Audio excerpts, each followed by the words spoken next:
샬롬 8월 26일 목요일입니다.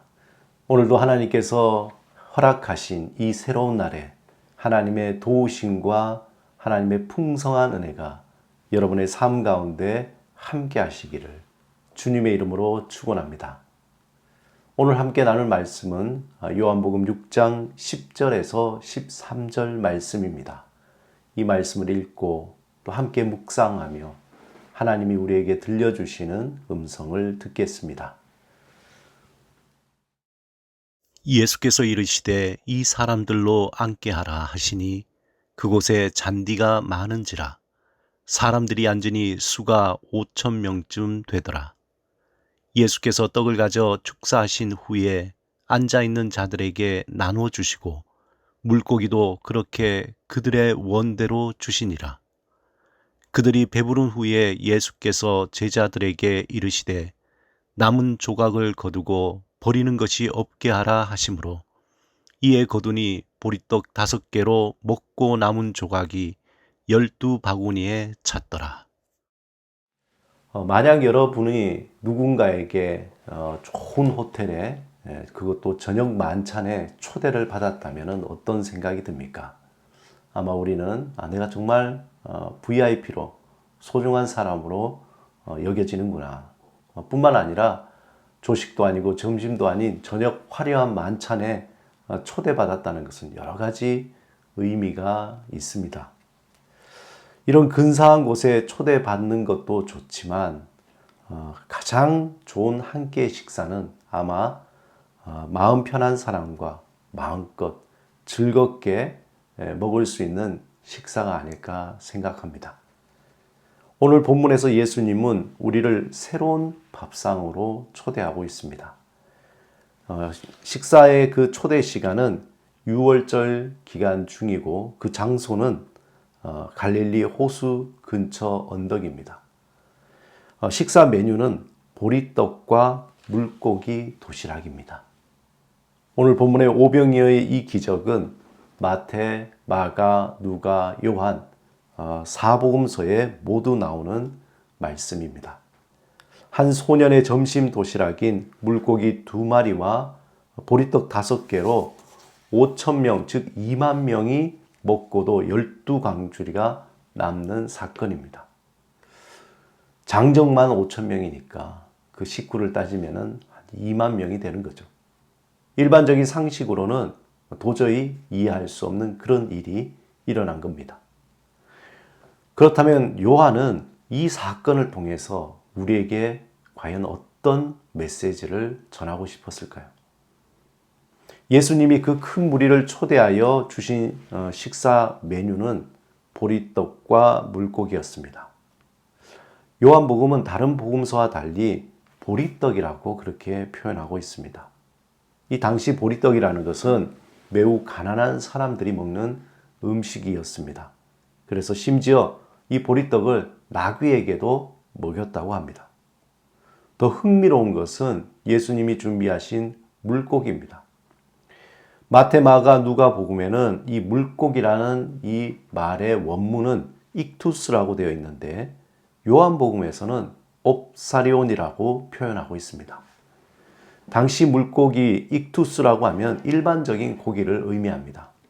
그런데 옵사리온이라고 하면은 소금에 절인 고기를 말하는데 이 고기는 가난한 사람들이 와서 고기를 다 잡고 그 떨어진 남은 고기를 소금에 절인 그 고기를 의미합니다. 그래서 소금에 절인 고기가 잘 썩지 않아서 그 고기를 꺼내서 먹었을 때에 그 고기를 옵사리온이라고 합니다. 예수님이 2만 명이나 되는 사람들을 점심 식사에 초대하였습니다. 그때 한 아이가 가져온 보리떡은 원시교회 성만찬 때 사용했던 것이죠. 마태, 마가, 누가 복음에서는 제자들이 음식을 또 나누어 주는데 오늘 요한복음 본문에서는 예수님이 직접 그 음식을 나눠 주십니다. 마치 거대한 성만찬이 이루어지는 듯한 그러한 모습입니다. 2만 명이 되는 사람들이 함께 보리떡과 고기를 마음껏 먹고 즐기며 행복해하는 모습입니다. 비록 그 식사는 화려한 호텔에서 이루어지는 뷔페나 또 코스 요리는 아니었지만, 하지만 그들에게 그 이상의 행복과 기쁨이 넘쳐났습니다. 가난하고 억압받는 그들에게 예수님은 이 세상에서 가장 행복한 점심 한 끼의 식사를 대접한 것입니다. 여러분 한번 생각해 보시기 바랍니다. 그들에게 나눠진 것은 보리떡과 고기입니다. 그것은 그들이 값을 치룬 것이 아니라 예수님께서 값없이 주신 선물입니다. 비록 보잘것없는 소박한 한 끼이지만 그들에게 나눠진 보리떡과 고기는 기쁨의 만찬이었습니다. 중요한 것은 식사가 얼마나 고급스럽고 얼마나 품이 있느냐가 아니라 누구와 함께 식사하느냐입니다. 그들에게 한 끼의 식사에 함께 하신 분이 바로 예수님, 하나님의 아들이시요 구원자이시며 모세가 예언했던 바로 그분이었습니다. 아마 그들은 그 보리떡 정식을 대할 때마다 그때의 기쁨을 떠올렸을 것입니다. 이제 그들의 일상에서 먹는 보리떡 정식은 이전과 달리 새로운 의미로 다가왔을 겁니다. 그들이 식사할 때마다 단지 그들만 있는 것이 아니라 이적을 베푸신 예수님이 그들의 식탁에 함께하는 것을 느꼈을 것입니다. 그곳에 모인 모든 사람이 이제 보리떡 정식은 단순한 한 끼가 아니라 그들에게 소망을 주며 기쁨을 주며 행복을 가져다 주는 새로운 밥상이 되었습니다. 사랑하는 여러분, 저와 여러분의 밥상에는 누구와 함께 하고 있습니까? 우리가 매일 대하는 한 끼에는 누구와 함께 식사를 하고 있습니까?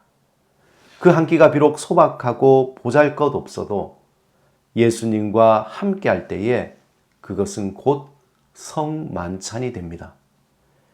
그 시간이 소망의 시간이요 기쁨의 시간이 되는 것입니다. 예수님은 오병이어의 기적에 대한 깊은 의미를 나중에 제자들에게 비밀리에 말해 주셨습니다. 그 한 끼의 식사에 담긴 하늘의 비밀을 듣고자 하는 자들에게 예수님은 지금도 그 비밀을 들려주십니다. 우리는 언제나 화려한 식당, 고급스러운 식사를 꿈꾸며 살아갑니다. 그러기에 우리에게 주어진 소박한 한 끼를 볼 때마다 우리는 불행하다고 생각합니다. 그리고 절망합니다. 예수님은 우리를 소박한 보리떡 정식으로 초대하십니다. 그 자리에는 하늘의 소망과 기쁨을 맛보게 됩니다. 우리의 행복은 저 멀리 고급스러운 호텔의 식탁에 있는 것이 아니라 예수님과 함께하는 소박한 보리떡 정식에 있다는 것을 지금 우리에게 들려주시는 것입니다. 그 보리떡 정식은 단지 식사의 자리만을 의미하지는 않습니다. 우리의 모든 일상이 바로 보리떡 정식의 자리이기 때문입니다. 그 소박한 식사의 자리에서, 그 일상에서 예수님과 함께 동행할 때에 모든 것에 감사하며 기뻐하며 행복해 할 것입니다. 우리와 함께 하신 분이 모세보다 크신 하나님의 아들이심을 믿을 때에 모든 식탁은 하늘의 만찬으로 변화됩니다. 예수님은 우리에게 그러한 영적인 눈이 띄어지기를 원하십니다. 그리고 그 영적인 자리, 만찬의 자리, 그 자리에 우리를 초대하고 있습니다. 우리의 영적인 눈을 뜨시기 바랍니다.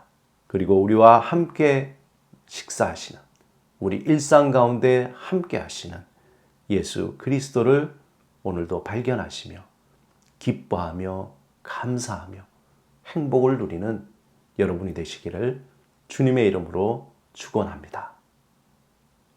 오늘 우리를 초대하시는 주님, 그 주님께 오늘 하루를 맡기며 기도드리겠습니다. 주님, 날마다 우리에게 내려주시는 생명의 만찬에 초대해 주심을 감사드립니다. 오늘도 주 안에서 함께 식사하며 우리의 마음을 나누게 하소서.